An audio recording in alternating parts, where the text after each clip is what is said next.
Metro phase 2కి సంబంధించి కాంగ్రెస్ ప్రభుత్వం వేగంగా అడుగులు వేస్తోంది. వీలైనంత త్వరగా మెట్రో విస్తరించేలా ప్రణాళికలు రచిస్తోంది. అందులో భాగంగా మెట్రో ఫేజ్ 2కి సంబంధించి సమగ్ర ప్రాజెక్ట్ నివేదిక సిద్ధం చేశారు అధికారులు. మొత్తం 5 మార్గాల డిపిఆర్లను రెడీ చేశారు. 5 మార్గాల్లో కలిపి 78.6 కిలోమీటర్లుగా ప్రతిపాదించారు.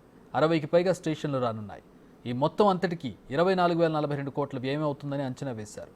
ఈ మార్గాలపై ఇప్పటికే పలుమార్లు సీఎం చేసిన సూచనల మేరకు రెండో దశ డిపిఆర్లు వేర్వేరుగా రూపుదిద్దుతూ ఉన్నాయి. ఈ నెలాఖరు నాటికి ప్రభుత్వానికి సమర్పించే అవకాశం ఉందని అధికారులు తెలిపారు.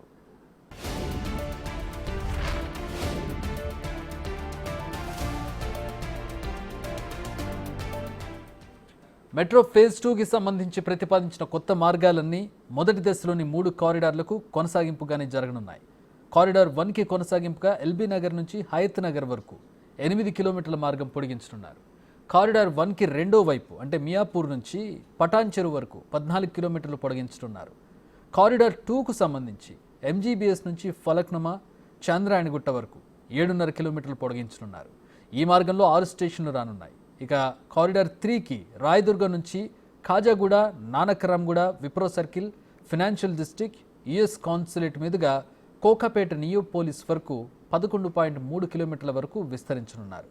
ఇక విమానాశ్రయం నుంచి ఫ్యూచర్ సిటీ 32 కిలోమీటర్ల దూరం కాగా, ఒకవేళ 5 కారిడార్లతో పాటు ఫ్యూచర్ సిటీ వరకు మెట్రో డిపిఆర్ను కూడా కలిపి సమర్పించాలని సర్కార్ కోరితే ఫేజ్ 2కి మరింత సమయం పట్టే అవకాశం ఉందని అధికార వర్గాలు తెలిపాయి. ఈ రెండూ కలిపితే 110 కిలోమీటర్లు అవుతుందని అంచనా వేశారు. త్వరగా కేంద్రానికి రెండో దశ డిపిఆర్లు చేరాలంటే ఫ్యూచర్ సిటీని మినహాయించాల్సి ఉంటుంది.